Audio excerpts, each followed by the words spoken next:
¿Cómo están? Muy buenos días, bienvenidos, abrazos para todos, buen inicio de la semana, gracias como siempre por abrirnos sus puertas en Fides en todo el territorio nacional. Qué lindo es llegar desde aquí a toda Bolivia, desde esta nuestra cabina central. Voy a bajar un poquito la cámara, permítanme un ratito por favor para poder entrar mejor ahí, ¿está bien? ¿Ahora sí? ¿Nos vemos bien? Nos vemos bien, gracias. Señor operador del streaming, un gusto en saludarle, muy buenos días. Bueno, está el paro médico, están los trabajadores de EMA Verde, muy cerca a la Universidad Mayor de San Andrés, está el tema de la inhabilitación de Manfred Reyes Villa, entre otras cosas, temas con los cuales ha comenzado esta semana, que va a ser muy movida, sobre todo en el tema electoral, así que los candidatos tienen 3 días para aparecer en todos los lugares donde puedan para intensificar sus campañas electorales, pero sobre todo para convencerla de que voten por él o por ella, ¿no? Y entonces tenemos el domingo ya elecciones, vamos a ver las normas, creo que desde el jueves o viernes ya es el auto de buen gobierno. Vamos a averiguar ahora, ¿no? Creo que ya desde el día jueves o viernes ya el auto de buen gobierno. Con mucha medida de bioseguridad desde ya, mucho cuidado en las calles, el próximo domingo día de elección subnacional. 9:22 de la mañana, vaya panorama complicadísimo en el que estamos metidos. Claro, y en el fondo esta política que deviene de todo lo acontecido del año 2019, pero no diría que ese es el momento cúspide, ¿no? Creo que lo que ha germinado todo lo que ha vivido Bolivia tiene que ver con la falta de respeto a un 21F, un referendo, ¿no?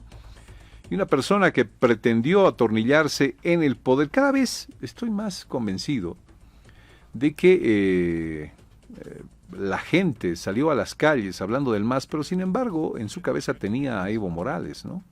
No tanto al movimiento al socialismo. Evo Morales y un entorno del cual muy pocos quieren saber, digamos, en la arena política de las decisiones. Yanis Vaca es nuestra primera invitada el día de hoy. Yanis Vaca es activista, una joven activista de menos de 30 años de edad. Recordemos que ella nació en Sucre, pero está viviendo actualmente en Santa Cruz, ¿no? Una activista en esos momentos del año 2019, una activista siempre en el hecho de llamar la atención del poder y su manejo. Hola Yanis, ¿cómo estás? Un gusto saludarte hasta Santa Cruz. Muy buenos días, qué gusto. Y también a toda la audiencia de Fides. Mi mami siempre escuchaba Fides, así que es un honor para mí poder estar aquí hoy. Gracias. Gracias Yanis. ¿Cómo has estado después del año 2019? Al menos hemos sabido muy pocas menos noticias tuyas por formado parte de la palestra de la opinión en ese momento. ¿Qué ha sido de Yanis? ¿Qué está haciendo?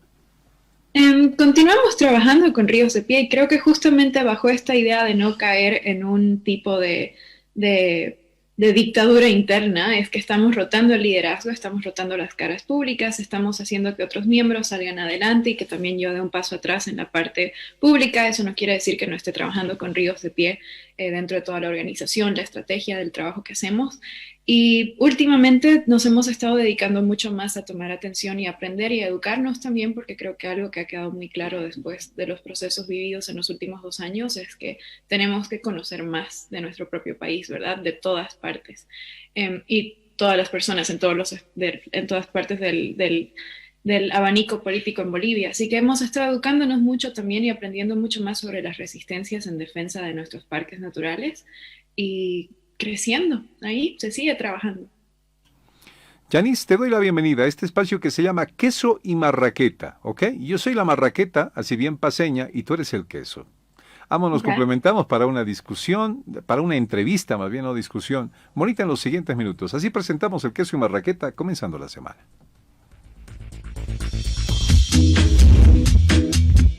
Queso y Marraqueta. Yanis, hace 2 semanas atrás me preguntaban en un programa de radio en Santa Cruz y me decían, ¿qué opina? ¿Deberían suspenderse las elecciones por este tema de la pandemia? Todavía no sabíamos qué número de casos estaba ya bajando. Pero aún así hubiera sido, respondí personalmente que era una locura, que de una vez por favor hayan elecciones para que este entuerto en el cual nos han metido desde el año 2019, más, antes, quiero decirte, desde el 21F, ya de una vez se acabe, ¿no? La política ha venido a, y te lo voy a decir así, sin pelos en la lengua, a fregarlo todo. Esta política, digamos, manejada a la boliviana, una especie de politiquería por intereses, solo por poder, no importa a la gente, importa a uno propio, ha llegado a bañar todo y ha llegado hasta sus puntos cúspides a hacer responsable la política de las muertes que ha habido en el país, no solamente en el año 2019, sino también en el tema de la pandemia. De una vez que haya elecciones, decía, Yanis, ¿cómo estás viendo este panorama? Bueno, honestamente pienso que quienes deberían determinar este tipo de decisiones son justamente las personas profesionales en el área de salud. La pregunta queda, sin embargo, si tenemos los datos apropiados para que profesionales de salud puedan hacer el análisis correspondiente, porque de acuerdo a lo que hemos estado viendo, y puedo hablar por lo menos de la realidad en Sucre y en Santa Cruz, donde yo he pasado la pandemia, no hay suficientes pruebas como para tener un estimado exacto de cuáles son los números de la pandemia, cuáles, si estamos subiendo, si estamos bajando. Solo ciertas personas tienen acceso a ello, también por el costo y por la falta de disponibilidad. Entonces es difícil poder hacer una asesoría así, me imagino, desde el lado de los profesionales de salud, pero idealmente deberían ser ellos quienes determinen estas cosas, así como en un momento de incendio son los bomberos quienes tienen que determinar la estrategia y en una crisis económica los economistas. El problema, recalco, es que no tenemos los datos apropiados para hacer esa estimación. Sin embargo, ya poniendo eso como primera cosa, creo que sí, efectivamente, nuestra democracia necesita legitimidad, necesitamos poder continuar participando en estos ejercicios democráticos y eso conlleva que se mantengan las elecciones en la fecha en la que estamos. Es muy triste que no sepamos los datos exactos, pero al mismo tiempo el riesgo que conlleva los enfrentamientos en calle entre distintas élites que se están pugnando el poder, que sabemos que a veces termina siendo enfrentamientos violentos, es mejor darle una solución que es correcta, que es democrática, que está estipulada por la Constitución, y eso vendría a ser las elecciones. Así que ahí estoy de acuerdo, muy de acuerdo contigo en que sí, efectivamente ya es tiempo necesario porque se ha visto bastante corrupción también después de todo lo que ha pasado en los últimos años. La elección del año 2019, más allá de los pititas, golpistas, más allá de los dictadores, más allá de todo esto que se viene diciendo, ¿no? Que se ha querido convertir en una especie de insulto, pero bueno, quienes no tienen más argumentos solamente lo esgrimen. ¿Cuál es la lección que nos ha dejado para los políticos el año 2019 para ti, Yanis? Es decir, ¿cómo tendríamos que actuar hoy después de este quiebre que ha sido muy violento en el país? Claro, creo que desde un punto de vista personal hay mucha enseñanza para todos, no solo para los líderes políticos. Si vamos por capas, desde mi apreciación, que obviamente es incompleta y estoy dispuesta a escuchar más análisis, creo que algo muy importante que se ha aprendido es que se tiene que abrir espacio para nuevos liderazgos dentro de los partidos políticos. Y esto no solo aplica al MAS. Por mi experiencia he visto que en muchos partidos, muchas personas jóvenes no tienen ni siquiera el espacio para opinar, no solamente de ir subiendo en el escalafón, si se desea, de cuál es la posición política en la que están participando dentro del partido. Y justamente eso de mantener el poder en la mano de unos pocos no es sostenible, peor en un país como Bolivia, en el que estamos acostumbrados, dentro del caudilismo que existe en el país, también hay mucho liderazgo propio a través de las zonas y no solamente estructurado a través de partidos políticos. Tenemos una historia muy rica de organización de sociedad civil en sindicatos, en cooperativas, etcétera. Y hablando ya más del sector de sociedad civil, creo que también nos ha enseñado que no tenemos que esperar que las cosas lleguen a un punto de crisis para recién tomar acción, que tenemos que ser más conscientes, sobre todo los jóvenes. Mi generación, a veces yo la sentía un poco desinteresada en temas de política, y no solo de partidos, sino política como cosa pública, y ahora ya hemos visto por qué es importante participar constantemente. Y más allá de eso, para quienes ya nos considerábamos activistas, creo que todo este proceso nos ha ayudado a entender mucho que tenemos que continuar educándonos. A veces hay cierta orgullo que existe en nosotros los jóvenes cuando participamos en activismos que pensamos, ay, que las anteriores generaciones lo arruinaron todo, pero en realidad hay tanto que aprender todavía y tiene que haber una humildad constante en quien está participando en activismo en Bolivia, porque nuestra historia es tan diversa. Hay tantos procesos que se han pasado en distintas partes del país que yo creo que uno toda la vida va a continuar aprendiendo, y justamente esa falta de conocimiento yo creo que afectó mucho en el proceso de transición. Ni qué decir de las élites políticas del país, que hasta el día de hoy no lo entienden, pero creo que si sociedad civil se hubiera podido articular mejor para entender las necesidades, quizás en conjunto podríamos haber presionado más para que se hagan cambios positivos. Y esa falta de una puerta que abra la reconciliación fue la que yo creo perjudicó mucho y terminó en el desastre de gobierno de transición que tuvimos y en la crisis que tenemos hasta el día de hoy, ¿no?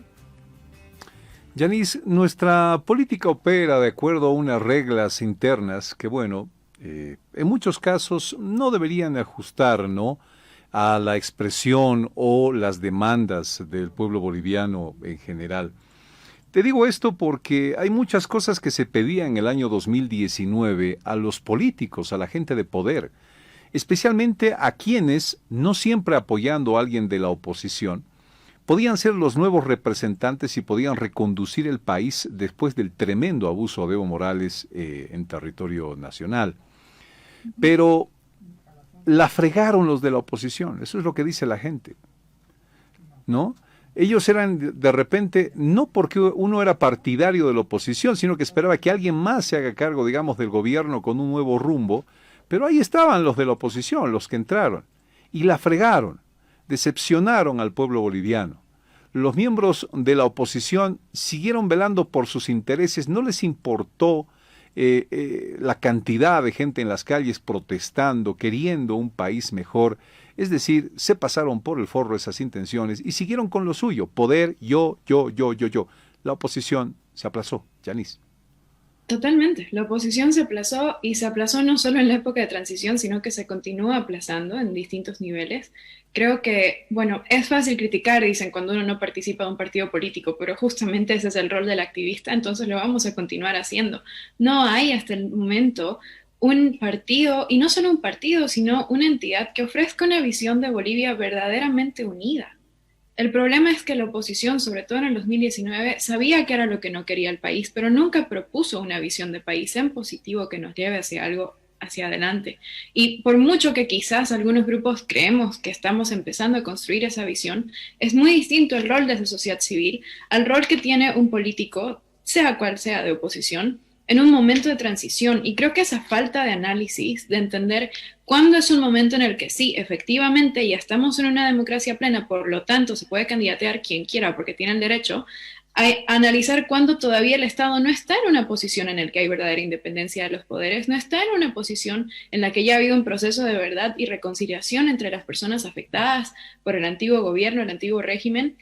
Y por lo tanto se necesita mantener una unidad de oposición no porque se quieran o porque piensen en lo mismo, sino porque en este momento la prioridad y temas neutrales sobre los cuales siempre debería haber unidad son medio ambiente y derechos humanos.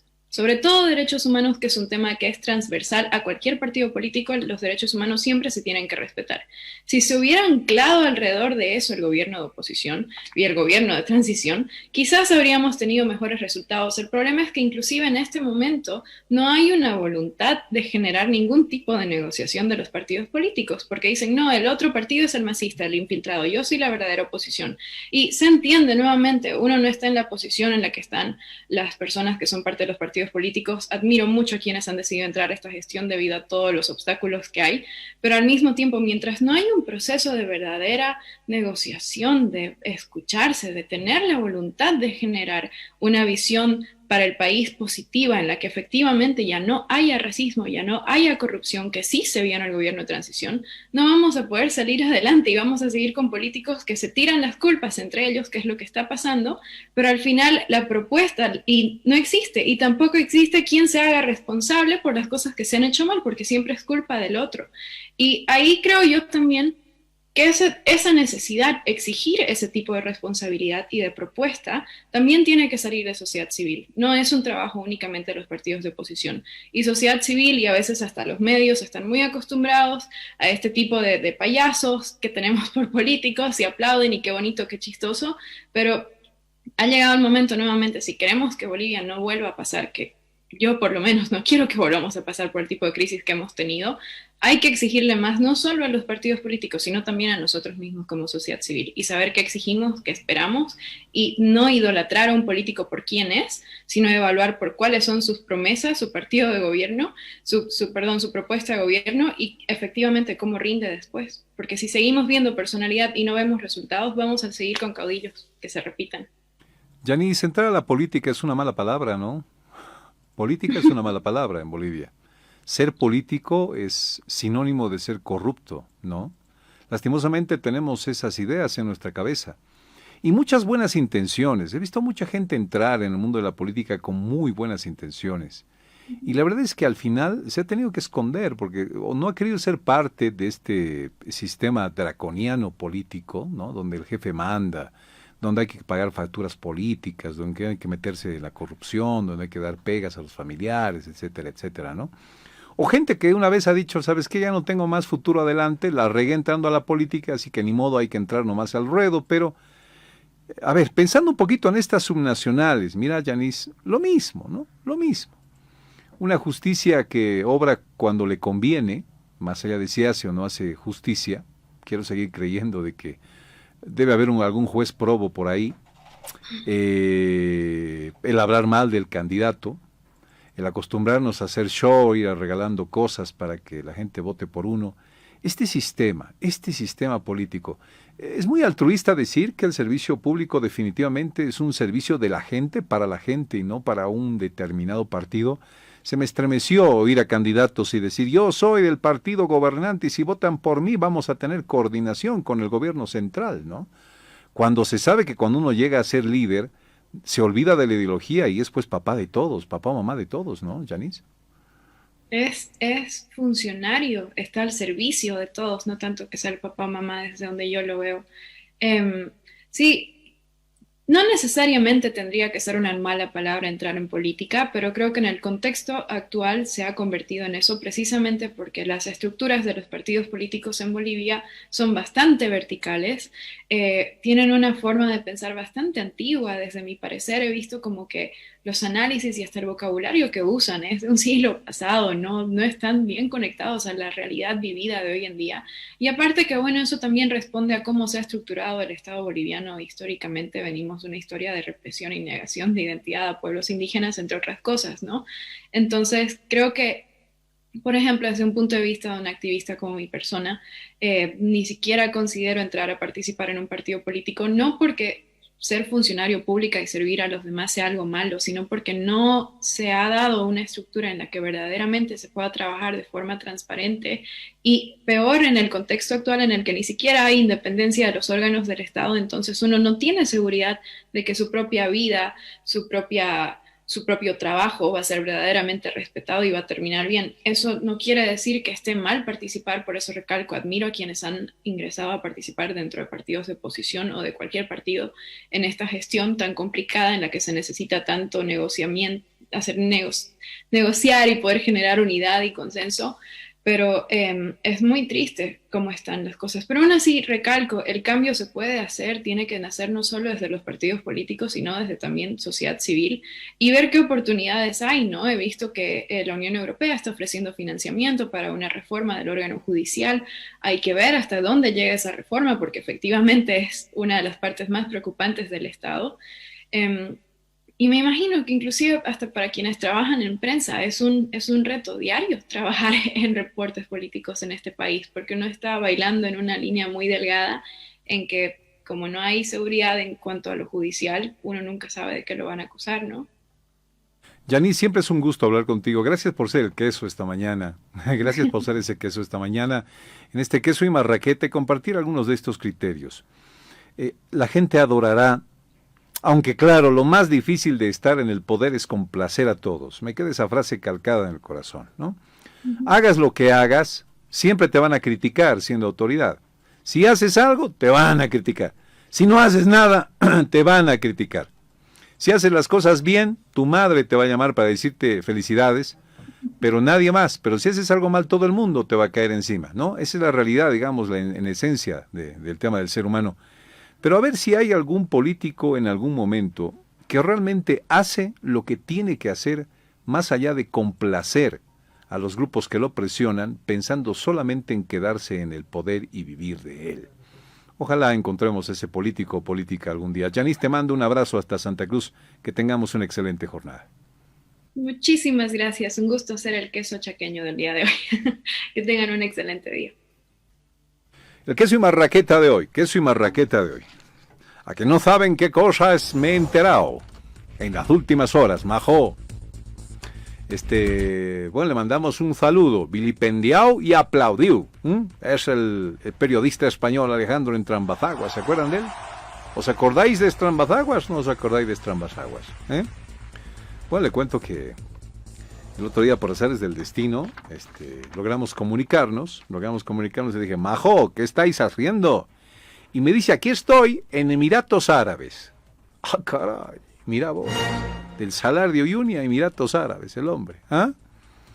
Y le digo, ¿y qué estás haciendo en Emiratos Árabes? Y me dice, investigando al rey de España. ¿Qué? Investigando al rey de España. Mira lo que salió de Alejandro Entrambazaguas en las últimas horas. Vamos a escucharlo, por favor.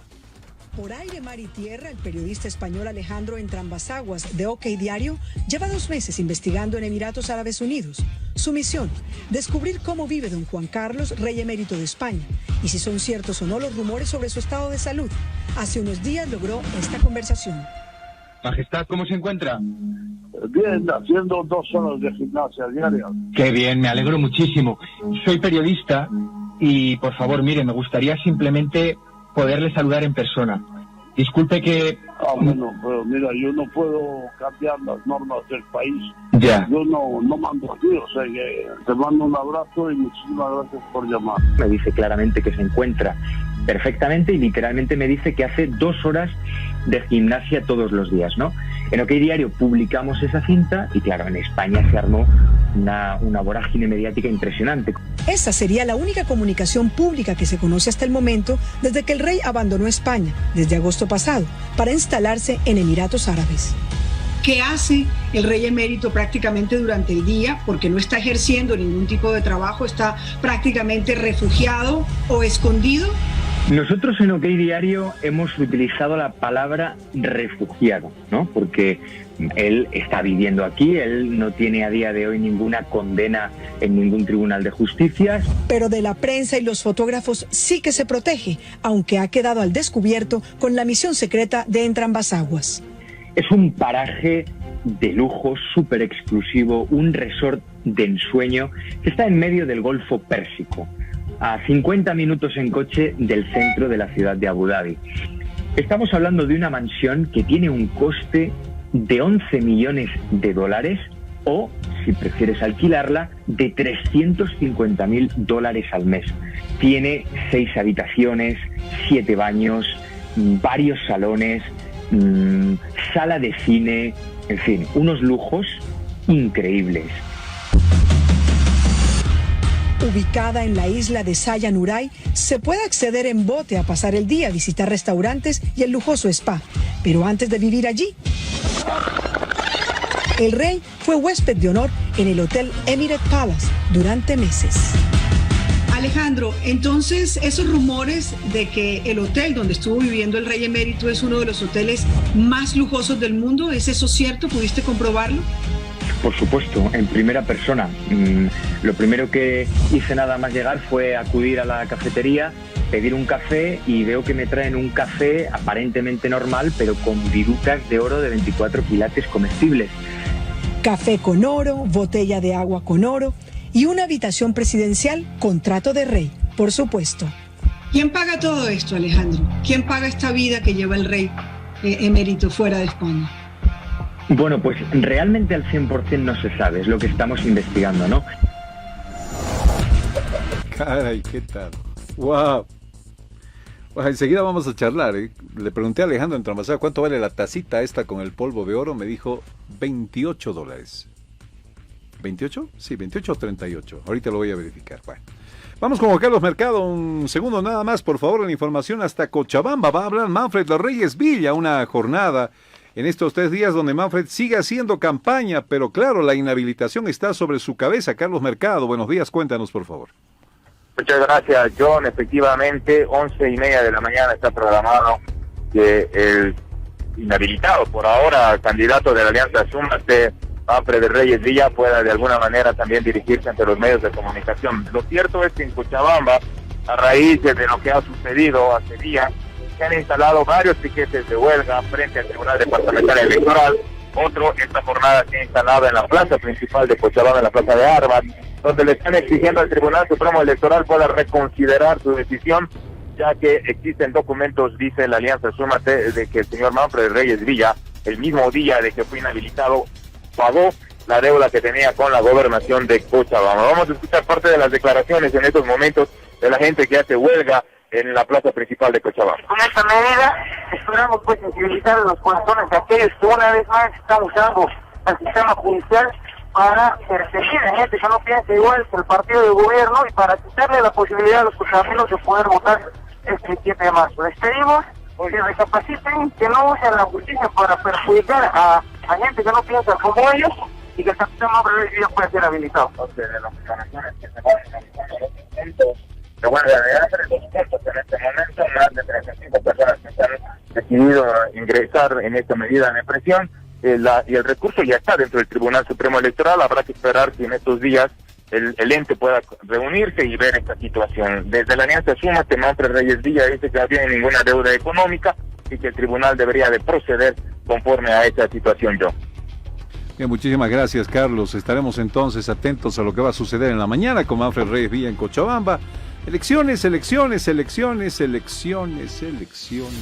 Elecciones. Hola, Juan Carlos Arana, un gusto tenerte con nosotros. Bienvenido, buenos días. Mi querido John, una vez más en esta cabina, casi es capicúa nuestra entrevista, porque fue la primera entrevista que hice cuando me había lanzado estas huestes. Y creo que estamos entre las últimas, porque ya en 2 días más hay silencio electoral, gracias a Dios, y vamos a tener que concentrarnos en el domingo. Bueno, es la última que te hago como candidato. Así será, señor. Como candidato. Ya me vas a contar cómo te ha ido en cuestión de minutos nada más. Es tiempo de irnos a la pausa en Fides y enseguida... ¿Estamos ya con el doctor? Ok. Estamos con el doctor... Aló, ¿cómo está usted? Buen día, gusto saludarlo. Doctor Salinas, un gusto saludarle. ¿Cómo está? Al comienzo de esta semana, ¿cuál es la figura de Manfred Reyes Villa a días nada más ya de las elecciones, doctor? ¿Cómo está usted? Bueno, un gusto a usted saludarlo y a sus oyentes en todo el país. Mire, lo que yo podría señalar al respecto y a la consulta que me hacían es...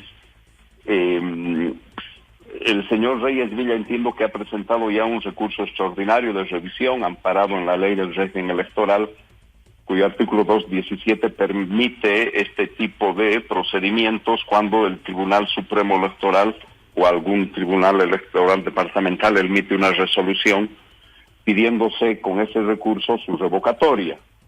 El argumento central utilizado para dicho recurso es el hecho de que el señor Manfred Reyes Villa ha procedido con el pago como consecuencia de un proceso coactivo instaurado en su contra. Y la consulta que nos hacen en varios medios es la siguiente: si es que el Tribunal Supremo Electoral, luego de haber inhabilitado al señor Manfred Reyes Villa, puede a través de este recurso extraordinario revisar su decisión. Y yo le digo que sí, se puede, básicamente por 2 elementos centrales. El primero, porque el Tribunal Supremo Electoral argumentó como única razón fundada para la inhabilitación la inexistencia de prueba que acredite que el señor Manfred Reyes Villa pagó el monto que se adeudaba como consecuencia del proceso coactivo instaurado en su contra.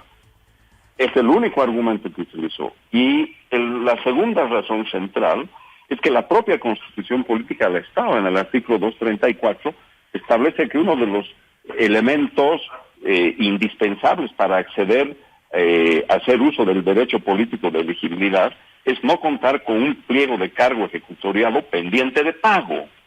Por tanto, un proceso coactivo, independientemente de la existencia del pliego de cargo, es el mismo pliego el que no genera la inhabilitación, sino el pliego no pagado.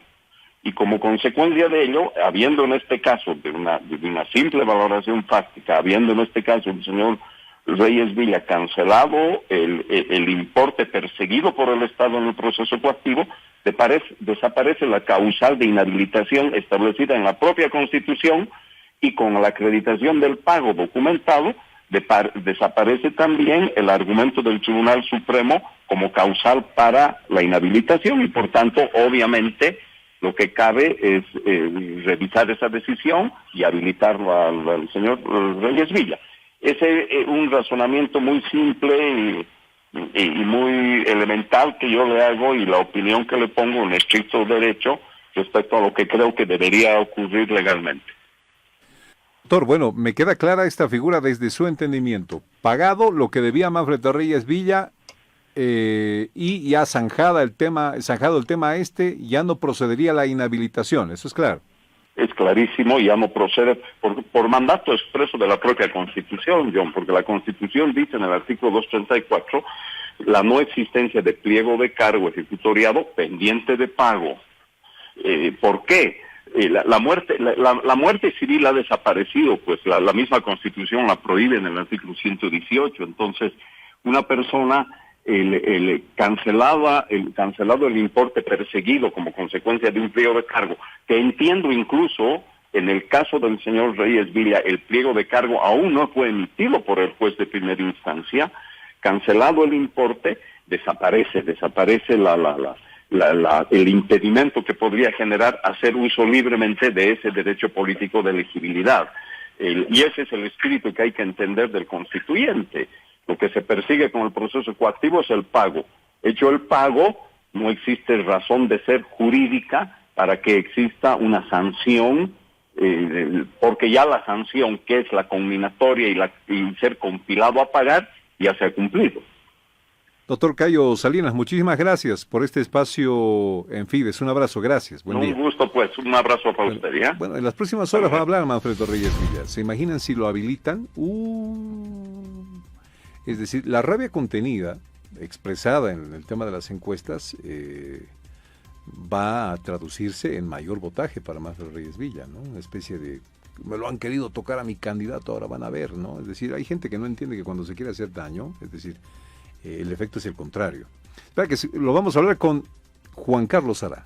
Enseguida a la vuelta, 10:53, no se vaya. Mañana, Juan Carlos Arana, ¿cómo estás? ¿Cómo te sientes? Estamos ya a días nada más de las elecciones subnacionales. A ver, tengo una sensación ambivalente, querido John. Tú cuando vine acá, como amigo que somos de toda la vida, me decías, no te metas, por favor. El Mario Espinosa el otro día me decía, espero que falles, porque quiero tenerte otra vez detrás del micrófono.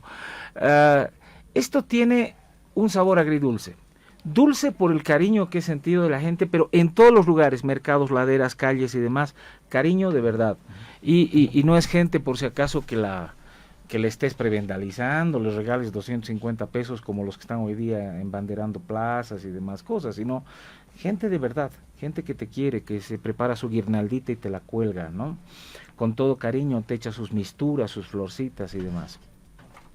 Ahora bien, tienes lo otro, ese tercer tiempo en la política del que nadie habla, pero que existe, que la política tiene una correlación entre cuánta cantidad de plata estás metiendo en medios, en encuestas y obviamente en tu propaganda para demostrar cuán potable o cuán grande eres, ¿no? Esta frase, plata, plata, plata, es bien conocida, ¿no?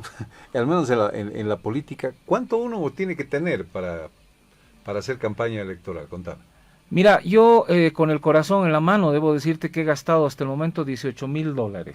Hasta el momento has gastado $18,000. Sí, señor. En 2 meses de campaña, ¿en qué hemos gastado? Pruebas rápidas, barbijos, una valla que nos han regalado, pero le hemos cuantificado. Una valla son esos letreros grandes. Sí, una en el Mercado Rodríguez que nos han regalado justamente las doñitas del mercado. Era un acto muy conmovedor. Y a lo largo de los recorridos y demás cosas, entre cartas y espadas, eso es lo que hemos gastado. No tengo, $18,000 tú. No tengo una sola cuña radial, no tengo un solo spot televisivo, ¿no? Hemos trabajado en redes sociales de manera orgánica. La anterior semana hemos pagado un poquito para impulsar nuestra morenada, para que la mayor parte de la gente lo vea.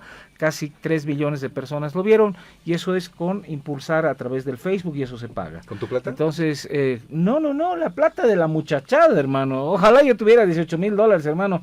Estaría pasando unas vacaciones en Cancún en este momento. No. Esto es la sumatoria de esfuerzos. Hay gremialistas, sectores de animalistas, ambientalistas, feministas y demás, que formamos parte de este colectivo, y cada uno ha ido poniendo, yo te voy a regalar esto, yo te voy a regalar chalecos, yo voy a poner banderas, yo voy a hacer, ¿no? Y he creído dos cosas: primero, que no se ponga en riesgo la salud de la gente, y segundo, que no se empapele ni una sola calle con mi foto. O sea, si vos estás hasta este momento gastando $18,000, ¿cómo estarán los que están punteando las encuestas, digamos? Según nuestros equipos de auditoría de marketing, uno se ha gastado más de $750,000 y el otro $620,000, por lo bajo, entre lo que es pauta televisiva, lo que es el costo de afichaje, lo que es... y obviamente lo más caro en este momento, la pauta de medios de comunicación y lo que es presencia de vallas. Yo no soy tan bonito como los otros candidatos, pero ellos sí, caramba, los tienes en 40, en 30 lugares colocados, y cada valla te cuesta fácilmente $2,000. ¿Cada valla de esas grandes, $2,000 te cuesta? Hasta más. O sea, la de la Galería Litoral que tiene mi querido amigo Negro Arias debe estar costando arriba de los $8,000. ¡Wow! Mes. Sí, claro, no, la impresión, que es lo más caro, más el alquiler, que deben ser no menos de $2,000. Wow. ¿Y en afiches? Otro tanto. Entonces, si tú vas sumando, ahora, yo hago una pregunta: cuando tú gastas tanta plata, ¿es porque piensas recuperar? O sea, no, ¿cómo te vas a resarcir de ese gasto? ¿No? Imagínate, casi un palo verde para que la gente vote por vos. Hice fuentes extraoficiales, me dijeron que algunas empresas encuestadoras fueron motivadas con ciertos contratos. Entonces, imagínate tú, complicado, ¿no? ¿Cómo es eso de las empresas encuestadoras, Juan Carlos? No, por ahí se ha soltado la idea de que hay facturas oficiales que se han cancelado por esa ruta, ¿no? Entonces, o sea, para favorecer a un determinado candidato. Una tendencia determinada, y esto realmente había sabido influenciar, y ahí está lo agridulce de todo esto, porque sale una encuesta, además, empresa encuestadora cruceña, 2 medios cruceños. Tú tienes uno de los pocos medios que se ha quedado en La Paz, la mayor parte dispara desde Santa Cruz, todo el tema. Deciden quién va a ser alcalde de La Paz, o sea, por quiénes la gente deberían polarizar su voto, porque tratan justamente de decir, no vote a perdedor, solo estos dos van a ser los adecuados, los que tienen, no importando que tengan o no tengan programa, condicionan el voto de la gente. O sea, empresas y capitales de Santa Cruz deciden quién va a ser alcalde de La Paz. ¿Algún día habrá una empresa de estadísticas paceña, con medios paceños, que decidan quién va a ser alcalde en Santa Cruz? No sé, pregunta que la dejo ahí. Juan Carlos, me estás diciendo que las empresas que hacen encuestas están compradas. Yo tengo la sensación que juegan discrecionalmente, y desde la metodología, mi querido John, no está clara. Hablan de metodología. Hemos hecho 5,000 llamadas de teléfono, ¿sí? Hemos distribuido 1,000 en La Paz, 1,000 en Cochabamba, 1,000 en Santa Cruz, y el resto del país hemos hecho con otra cantidad de llamadas. Primero, si tú tienes el teléfono celular para llamar a la gente, ¿cómo sabes dónde vive esa persona? O sea, la georreferenciación, que es fundamental, ¿te acuerdas de nuestros cursos de estadística en la universidad? Es fundamental. ¿Qué tipo de pregunta vas a hacer? Si tú le das a elegir, elija entre esta mano y esta otra a la persona, ¿no? Pero cuando tienes otras manos más en esta historia, ya estás condicionando el voto. Y hay audios y hay grabaciones que te dicen que te daban la elección entre 4 fórmulas y no entre más.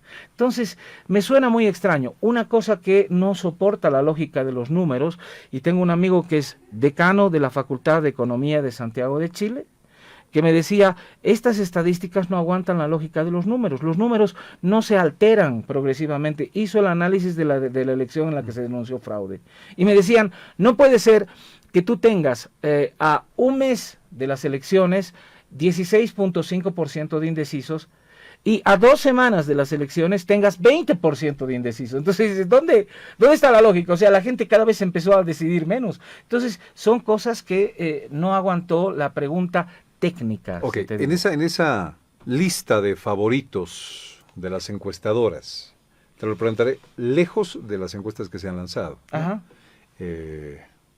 ¿dónde se siente que está Juan Carlos Arana? Nosotros tenemos información no oficial, porque no tengo plata para las encuestas. Una buena encuesta te cuesta $20,000. No la tenemos, o sea, no podemos hacerla. Si quieres hacerla seria, ¿no? $20,000 una encuesta. Sí, señor. Estoy hablando con un margen por lo menos de 1,000 muestras tomadas en territorio, en cada circunscripción. Nosotros tenemos información de nuestro equipo de marketing político de que estaríamos en un tercer lugar. Sí, más, menos. Pero lastimosamente el condicionante del voto hace que la gente te diga lo que te sucede con el rating, querido John. O sea, la gente te dice, ¿qué programa ve? El canal tantos, cuando en realidad te está viendo a vos. Entonces, es discrecional y es complicado. Juan Carlos Arana, a 3 días de las elecciones. 3 días de las elecciones, yo no tengo nada más que decir que un gracias gigantesco, un gracias a la gente por todo el cariño. No he recibido nada más que cariño. He tenido la oportunidad de escudriñar nuestra ciudad al derecho y al revés. Hemos hecho un plan que se llama el Plan Esperanza porque el estado de cosas en La Paz no aguanta más. No somos un partido político, somos ciudadanos que queremos cambiar nuestra ciudad. Estamos lidiando como el Quijote contra los molinos de viento, y son molinos con mucha plata y con toda una infraestructura para asaltar el gobierno municipal, sacar unos para poner los propios. Nosotros no, nosotros queremos que el ciudadano venga a hacer gestión junto con nosotros porque no tenemos un aparato político. Así que si usted cree que tenemos potabilidad, si usted cree que el Plan Esperanza es serio, esta es su alternativa. Si no, le pido, no vote por mí. Pero le voy a decir con convicción, no vote por mí, vote por usted, que es lo más importante. Y si cree que vale la pena y podemos rescatar nuestra ciudad de la política y de este tensionamiento entre oficialismo y oposición, yo creo que esta es la fórmula que usted tiene que marcar este domingo. Juan Carlos, te deseo toda la suerte del mundo. Gracias, querido John. Lo has hecho al principio y lo haces ahora casi al final. Agradezco a amigos como tú que me orientan, me dicen, ¿estás haciéndolo bien o no estás haciéndolo bien? Y creo que eso siempre es valioso. Gracias, Juan Carlos. Siempre en ese marco de la equidad con todos aquí en Fides para darles este espacio, Juan Carlos, y siempre pensando también en que todos tienen ese derecho a decidir por el candidato que mejor les parezca. Suerte, querido Juan Carlos. Suerte al candidato Juan Carlos Arana. Y que Dios te bendiga al amigo Juan Carlos Arana. Gracias, querido John. Un placer. Cuento contigo. 11:06 minutos. 11:06 minutos. A la nueva pausa en Fides. A la vuelta, hay que hablar de algo que el Tribunal Departamental Electoral le está prestando muchísima atención para difundirlo en las últimas horas y tiene que ver con la cadena de custodia. Nadie quiere volver a ver esos maletines con papeletas ahí marcadas, apareciendo por todo lado y claro, promoviendo, echándole como leña al fuego a la idea de un fraude. Volveremos después de la pausa, amigos. Acompáñenos. Informa Fides, amotinamiento en la cárcel de Mocoví en Trinidad. Estamos ya con nuestro periodista Edgar Ramos. Edgar, buenos días. Adelante, por favor. Muchísimas gracias. Buenos días a todo el país. Efectivamente, seguimos nada más internos de la cárcel de Mocoví.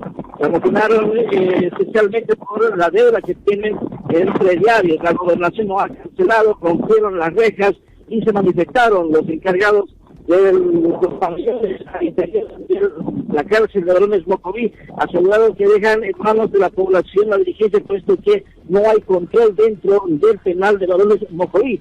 Según lo que han manifestado los dirigentes, aseguraron de que si no pasa la gobernación, los diarios van a estar de una manera muy diferente, inclusive podrían generarse violencia dentro de la cárcel de varones Mocoví. Aseguraron también de que ellos suspendieron la alimentación a los diarios hace 4 días. Aún no tenemos ni agua ni alimentación. Recalcaron, están preocupados los internos del penal de varones Mocoví, puesto que la deuda de 4 meses de diarios no llega y los que proveen de alimentos han suspendido ya hace 3 días alimentación al penal. Por esta razón se movilizaron y tumbaron las rejas de ingreso como señal de protesta. Si no hay solución hasta más tarde, vendrán otras medidas de presión aseguradas. Nuestro programa en la ciudad de Trinidad. Sotelo, contigo.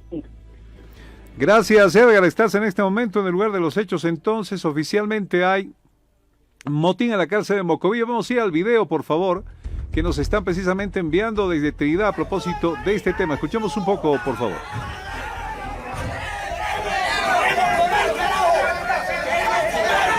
Se lo puede ver prácticamente en la puerta de la cárcel ahí protestando. ¿Qué dicen algunos internos o familiares? Al menos, escuchemos. También hemos perdido el control de la población. Ya no podemos más. Hemos hecho las solicitudes a las diferentes instancias, puesto estas autoridades han hecho caso omiso a nuestro código petitorio.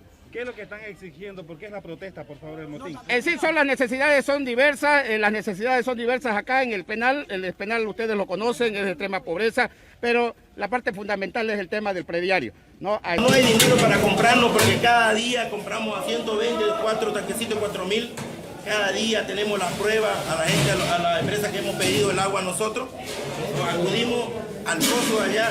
Si se dan tenerlo ya, sostenerlo a la gente para que nos mantengan. ¿No es cierto? No es justo para nosotros también. Estamos ilegales, recuerden con los prediarios para que nosotros nos sigan así. No tenemos agua, no tenemos todo, siempre le vamos a exigir. Por eso se está exigiendo.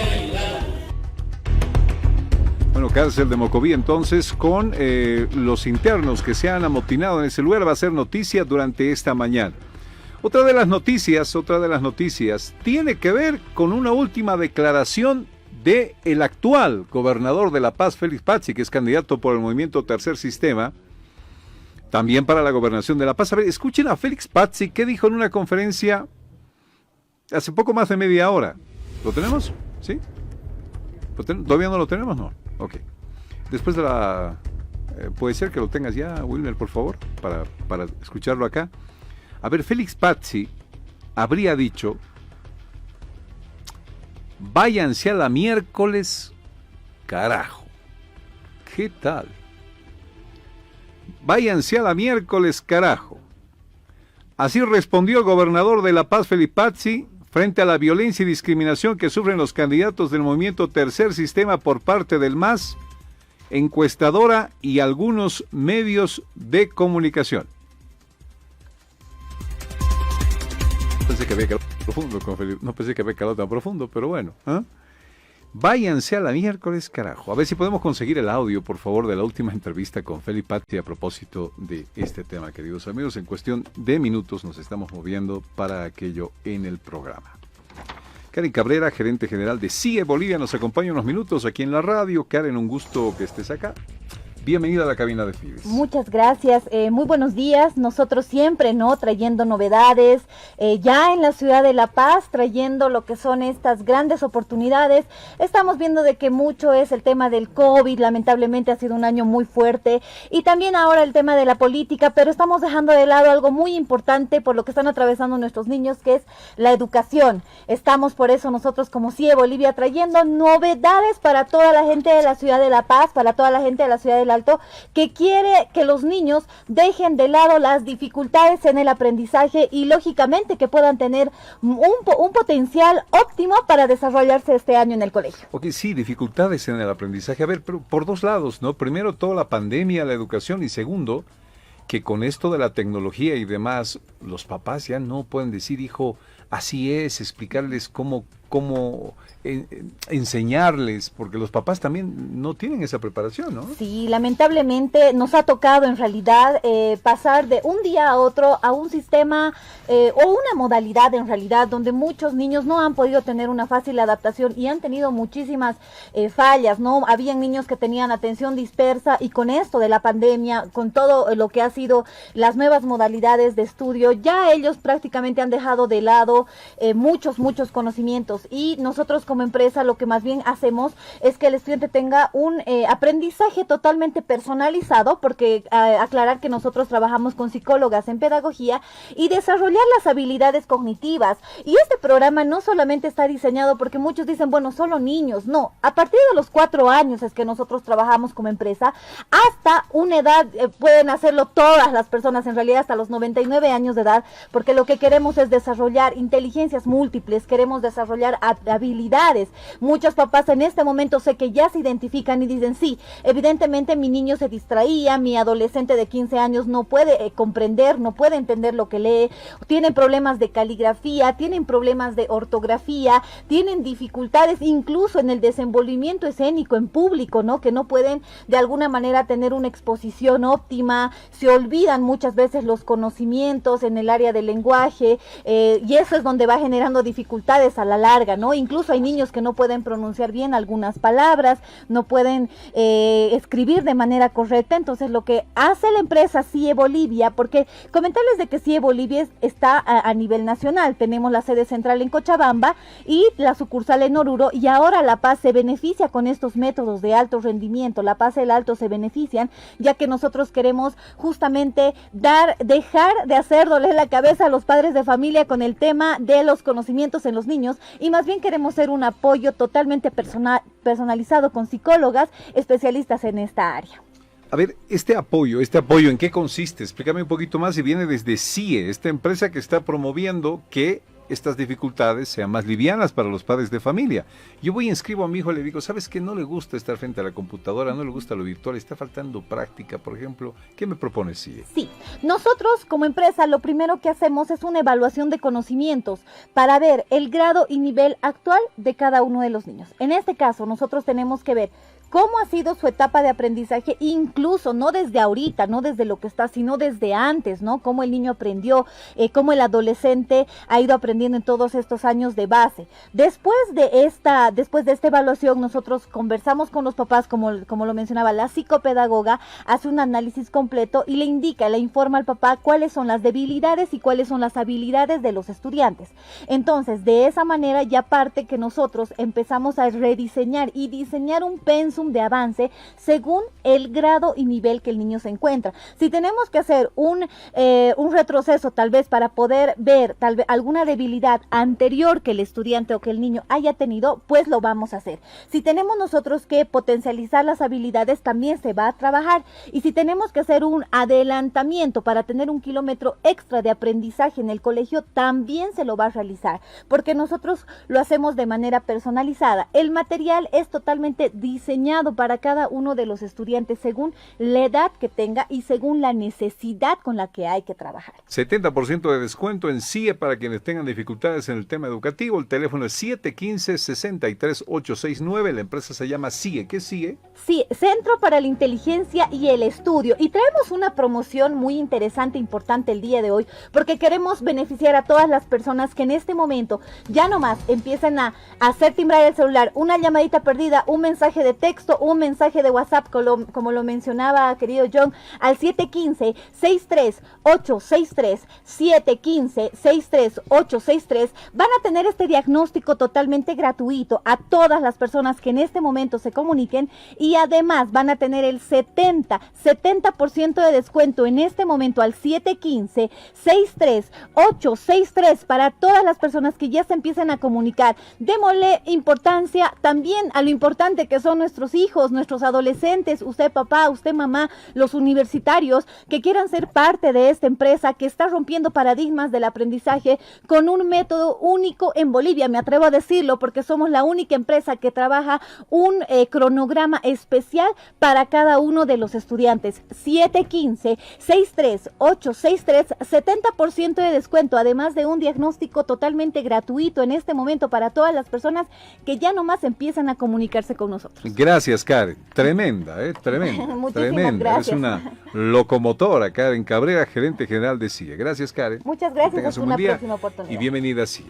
Son las 11:21. Vamos a escuchar ahora sí a Félix Pazzi. Ya logramos conseguir el material, ¿no? Ya nos los enviaron nuestro equipo de prensa. A ver, ¿de dónde viene esto? Déjame explicarle un poquito. Este domingo pasado, ayer, se produjo un acto de violencia en el trópico de Cochabamba. La candidata a alcaldesa de Entre Ríos por el movimiento Tercer Sistema, Julia Calle, estaba cerrando su campaña. Y de repente empezaron a sufrir ataques violentos, gasificación y hasta piedras que impidieron prácticamente cerrar este evento. Claro, incluso la candidata ha tenido que abandonar su vivienda por seguridad y hasta se ha declarado en la clandestinidad, o sea, hasta ese punto la violencia. Y ahí Félix Pazzi, el líder del movimiento Tercer Sistema, reaccionó en las últimas horas. Escuchemos a Félix Pazzi. Desde aquí vamos a movilizarnos igual. Y también estoy instruyendo como presidente nacional del movimiento Tercer Sistema que en todos los departamentos se movilicen. Porque Evo Morales que vaya a Beni y Pando para que no voten a nuestro partido Movimiento Tercer Sistema, a nuestros candidatos, Unzueta y Papito Leitz, ya prácticamente ya es insoportable.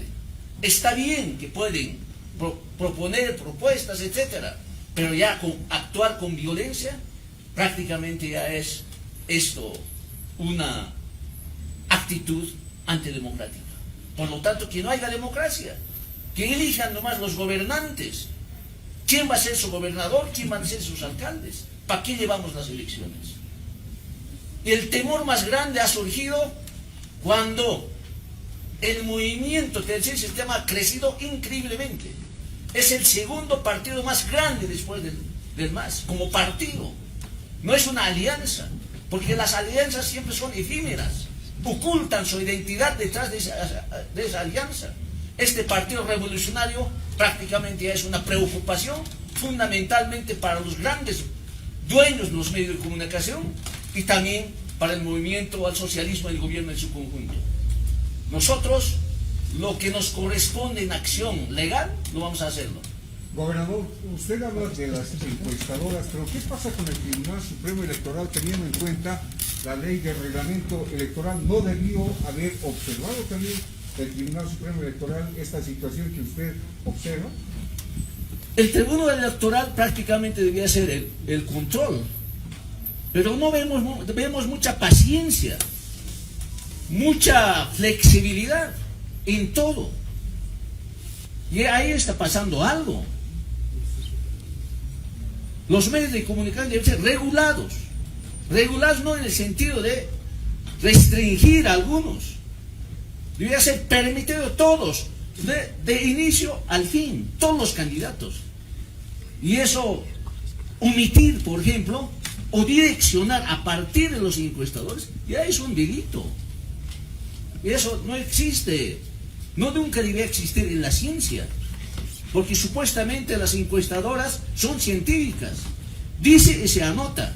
¿Cómo es el caso del Alto, por ejemplo? No te conviene. No votes a él. No es parte del gobierno. ¿Quién se hace eso? En algunos casos ni siquiera en la papeleta, ¿no? Y no existe mi nombre para votar. Y cuando se voy a votar por Pachi, pero no está en la lista. ¿Qué es eso ya? Por eso decimos nosotros a la población, sin temor, que voten a conciencia por el movimiento Tercer Sistema. Listo, eso es nuestra palabra. Y también hemos solicitado a través de esta carta ayer a Unitel que nos muestre la boleta de encuesta y también la totalidad de las respuestas de las boletas. Y eso sería lo correcto para saber realmente cómo se ha llevado esta encuesta. Por eso nosotros decimos a los dueños de medios de comunicación como Unitel, prácticamente se ha convertido en cómplice de esta falsedad, de este desastre. Muchas gracias, compatriotas. Bien, las palabras del líder del movimiento Tercer Sistema, Félix Pazzi, como han escuchado, las empresas encuestadoras prácticamente sí es Mori, y además problemas con agresiones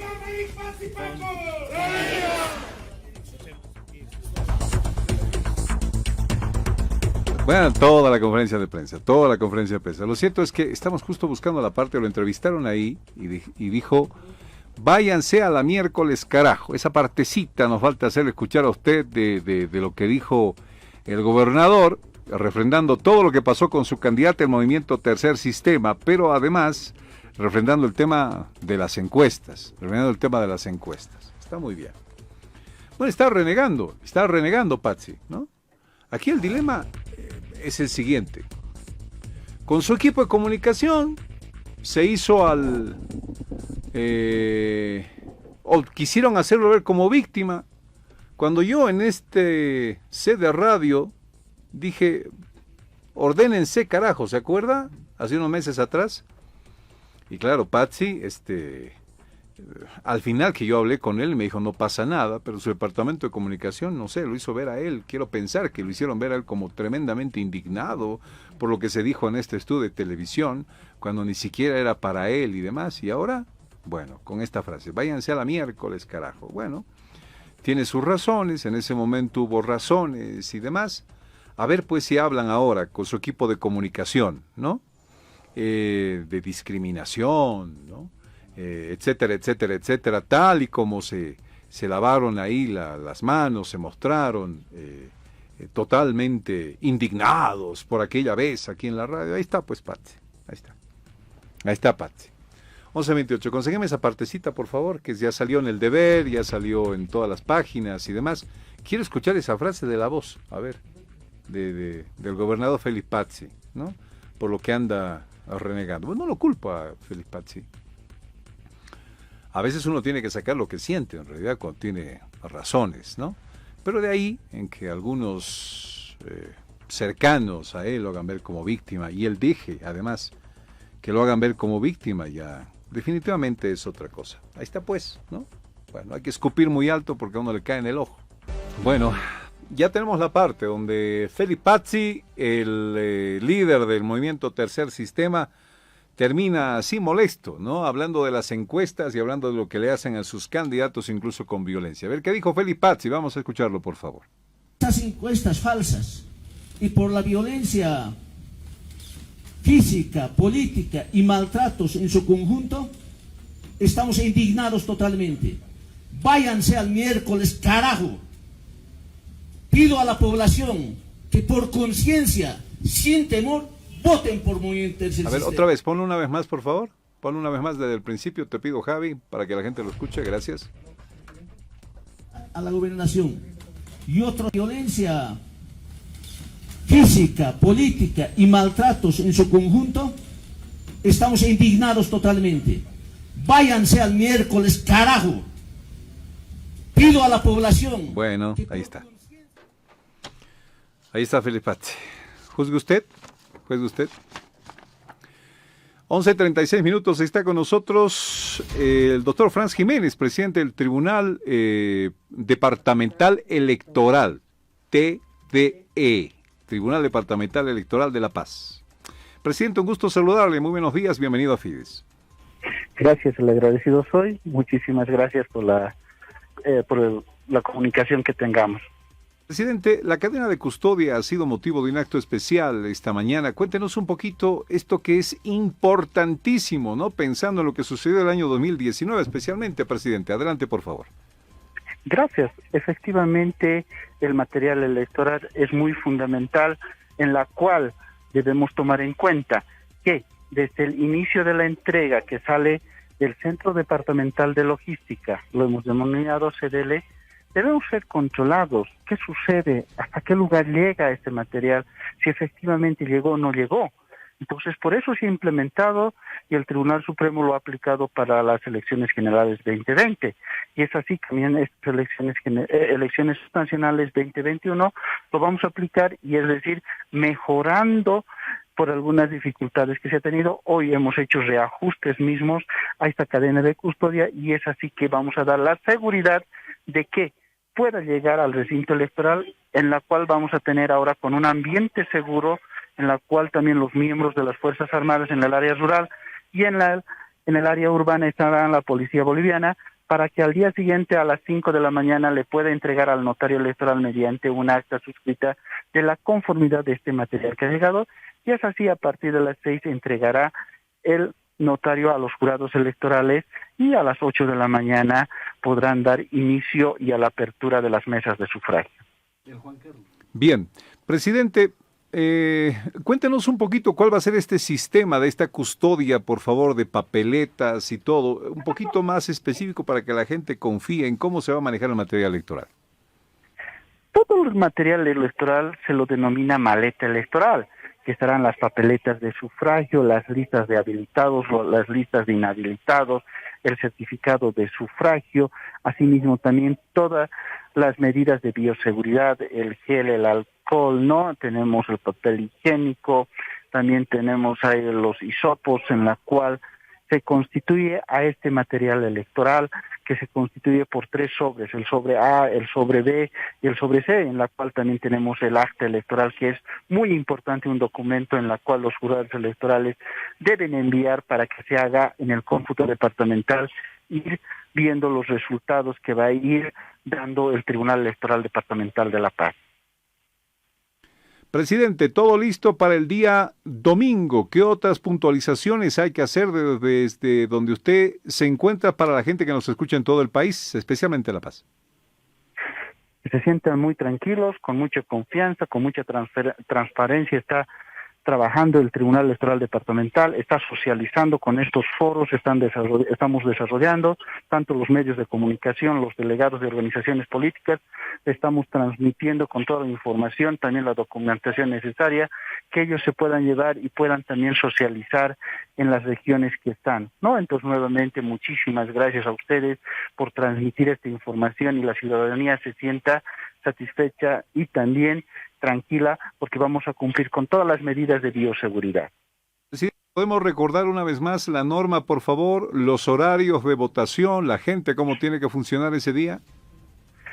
Sí, efectivamente, la ley electoral dice 8 horas, pero de acuerdo a la pandemia, el protocolo de bioseguridad, tenemos un reglamento dictado por el Tribunal Supremo Electoral en la cual amplía 1 hora más, es decir, 9 horas de funcionamiento vamos a tener el día de la jornada electoral. Empezará a las 8 de la mañana y se cerrará a las 17 horas.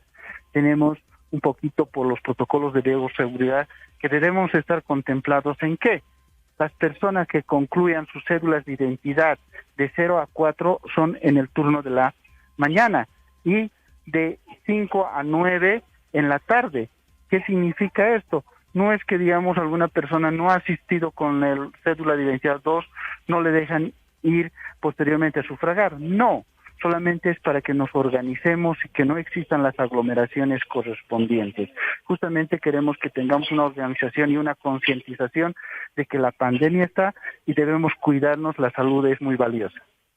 Muchísimas gracias, presidente del Tribunal Departamental Electoral de La Paz. Estaremos atentos a lo que suceda. Gracias, voz del más allá. 20 para acá. 11:46 minutos. Uno de los temas que realmente nos tiene preocupados es lo que se va a venir después de la pandemia. Y sabe, vamos a necesitar mucho apoyo psicológico. Los daños que va a dejar esta pandemia van a ser el temor, el miedo y especialmente los recuerdos por todas esas escenas. Déjenme comentarles que no va a ser para nada agradable hablar de una temporada en que hasta los niños se encontraban con barbijo. Hacer ejercicio, muchas veces cuidándose con medidas de bioseguridad. No olvidar llevar el alcohol a todo lado. Esperar esperanzado las vacunas y abrir el Facebook y encontrar más bien ahí una especie de invitaciones funerarias a cada segundo. Y sorprendernos que con muchos de nuestros amigos que no veíamos y que veíamos muy seguido, prácticamente se han ido sin despedirse. Estamos con Patricia Kucharski, que es psicoterapeuta. Patricia, un gusto saludarte. Muchas gracias por acceder a esta invitación de Fides. Buenos días. ¿Qué tal, John? Muy buenos días. El gusto es mío poder hablar sobre todo en lo que tiene que ver en la salud mental. Patricia, gracias por atendernos. Decíamos, se viene un momento en el que vamos a tener que sanar heridas de lo que el COVID está dejando. ¿Cómo ves tú este panorama, Pati? Bueno, mira, según la OMS, definitivamente esta pandemia se ha constituido en una situación de desastre. Lo denomina con esas palabras porque ha generado una situación en la que ha afectado todos nuestros patrones cotidianos. Nosotros nos hemos tenido que adaptar a nuevas realidades, como ser el confinamiento, la soledad impuesta, una serie de estresores como el teletrabajo, el desempleo, lo que tú decías, John, tener que ver a nuestros familiares o a seres queridos constantemente viendo el fallecimiento o viendo situaciones muy duras a nivel económico. Esto se constituye en una situación, más allá de un estrés agudo que ha sido en un principio, después de un año ya estamos atravesando una situación de estrés crónico, donde vemos que la salud mental de los ciudadanos y de la población se ha deteriorado a nivel emocional, ¿no? Entonces, esto definitivamente viene como una ola de trastornos mentales, viene a denominarse la pandemia de la salud mental. Y bueno, la salud mental por lo general es algo invisible, nadie lo ve, nadie lo previene, pero es en este momento de situaciones tan críticas donde empezamos a ver cuadros tan fuertes como el estrés postraumático, sobre todo en personal relacionado a la salud que ha estado en primera línea, policía, servicio sanitario. Pero bueno, nosotros también como ciudadanos tenemos que poner en prueba cuáles han sido nuestros mecanismos psicológicos para hacer frente. Y muchos se han quebrado. ¿Por qué? Porque de una respuesta inicial del miedo, John, que es una respuesta natural para hacer frente a una amenaza, este miedo se ha ido instalando y se ha convertido en ansiedad, en crisis de pánico, en depresión y en algunos casos en suicidio. Es por eso que hacemos también un llamado, ¿no?, a las autoridades en cuanto a las políticas de salud mental que tienen que destinarse en este periodo para la depresión, ¿no? Entonces, yo creo que es muy importante que todos seamos conscientes de esto y también prevenir desde casa. Patricia, dicen que más valdría en el mundo morir de golpe y ya no sufrir que quedarse herido, ¿no?, el resto de la vida, es decir, prácticamente como un muerto viviente. Eso es lo que el COVID ha hecho en muchas personas. Ha calado con heridas bastante profundas, Patricia. Definitivamente, y a esto los psicólogos lo denominamos estrés postraumático. Es una situación abrupta que ha irrumpido en nuestras vidas, ya sea con la enfermedad, con el fallecimiento de alguien o con el mismo temor. Y esto genera en nosotros una situación de miedo que a momentos nos paraliza, pero también una situación de evitación. Se ha denominado ahora el síndrome de la cabaña. ¿Qué significa esto? Que las personas, después de haber estado expuestas este año al aislamiento, al bombardeo de información en donde constantemente nos hablan de las cifras de los muertos, de los fallecidos, vienen a estar en una situación en la que no quieren salir de su hogar, porque han identificado que la realidad y la situación externa es amenazante. Entonces, muchos se han visto limitados en sus mismas funciones básicas, ¿no?, como salir a buscar un trabajo, como tener que relacionarse con los demás. Y es ahí donde estos problemas de socialización también están en este momento surgiendo, y muchas personas que han optado por la soledad, el autoconfinamiento, y esto a la larga genera problemas inherentes a los trastornos afectivos, ¿no?, como los cuadros depresivos, por ejemplo, están muy asociados a lo que es la soledad. Justo estábamos viendo en las noticias, John, que en Japón se habría creado este Ministerio de la Soledad, y nos llama mucho la atención cuán lejos estaría Bolivia de llegar a este punto.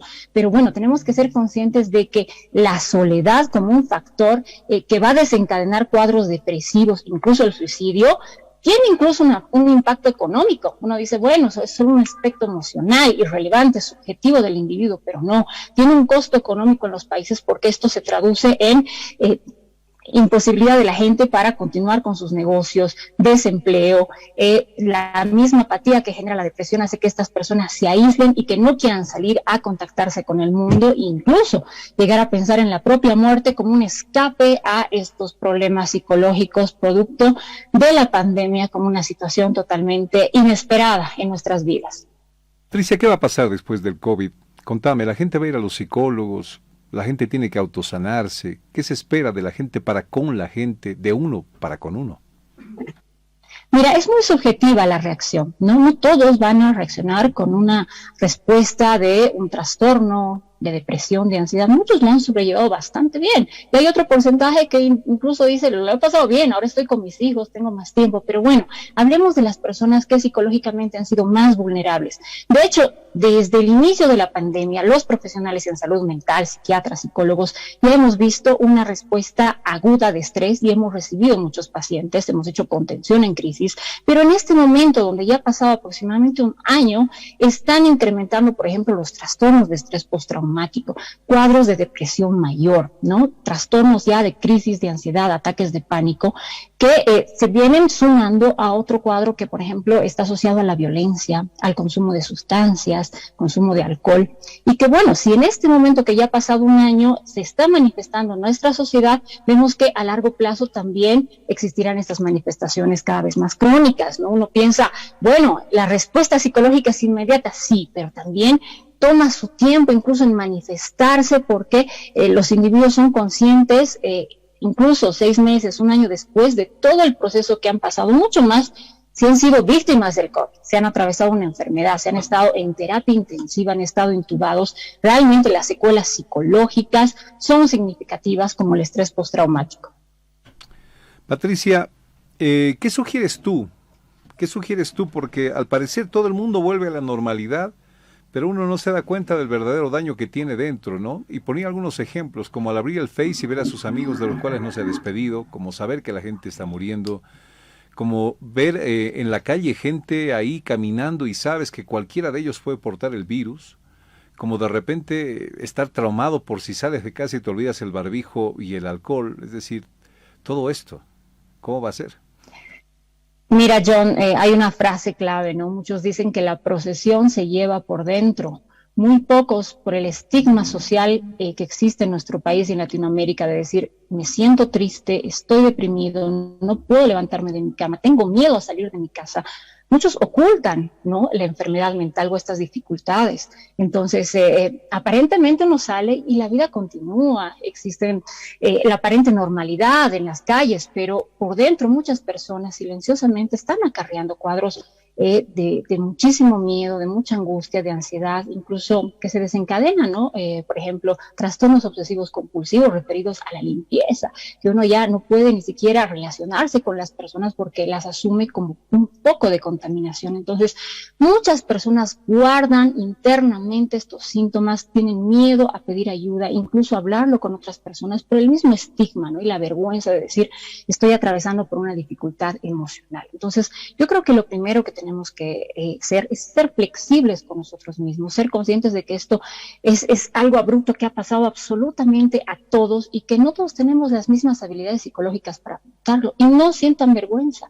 Es normal que te sientas decaído, triste, ansioso, con temores, pero si de repente ves que después de todo este tiempo, que ya es un año, sigues atravesando estos problemas o se han cronificado, por ejemplo, tienes alteraciones de insomnio, tus patrones de alimentación, del sueño se han visto alterados, te has aislado muchísimo más que antes, has estado pensando incluso en la muerte, en hacerte daño, en que tal vez estarías mejor si te irías de este mundo, ya son indicadores de incluso una ideación suicida, una depresión. Entonces, es bueno que también como soporte familiar y como sociedad prestemos atención a esas personas que de un modo silencioso tal vez están cargando esta cruz que implica el desgaste emocional como producto de la pandemia. Entonces, yo creo que el mensaje fundamental es la empatía, es mirar a nuestro alrededor quienes están posiblemente atravesando por estos cuadros.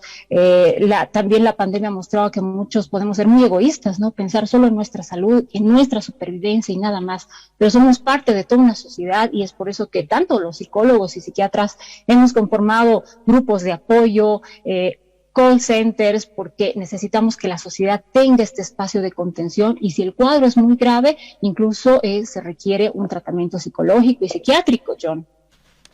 ¿Empezamos a actuar con mucho más amor con el prójimo? Definitivamente, sí, con mayor empatía, ponerse en su lugar, en sus emociones, ver si es que tenemos un conocido que está atravesando una soledad o que está desempleado. Es muy importante darle ese soporte, ese ánimo, ese aliento. Y si tú que nos estás escuchando has sentido este malestar ya por muchos meses, habla con alguien. Trata de generar un puente, una comunicación, cuéntaselo a alguien y si no, pues busca en La Paz, hay muchos psicólogos que brindamos este apoyo de contención también gratuita y si es que hace falta un apoyo terapéutico profesional. Muchas gracias, Patricia Kucharski. Algo le puso Kucharski, es Kucharski con U, por favor, un excelente profesional en la psicología. Patricia, es un honor conversar contigo aquí en Fides. Te mando un abrazo, muchísimas gracias por tu sapiencia. Que tengas una linda tarde que ya ha empezado. Muchísimas gracias, John. Un saludo a todos. Adiós. 11:58, amigos, hasta aquí antes de mediodía de Fides. Gracias por su atención. Mañana volvemos. Saludos para todos.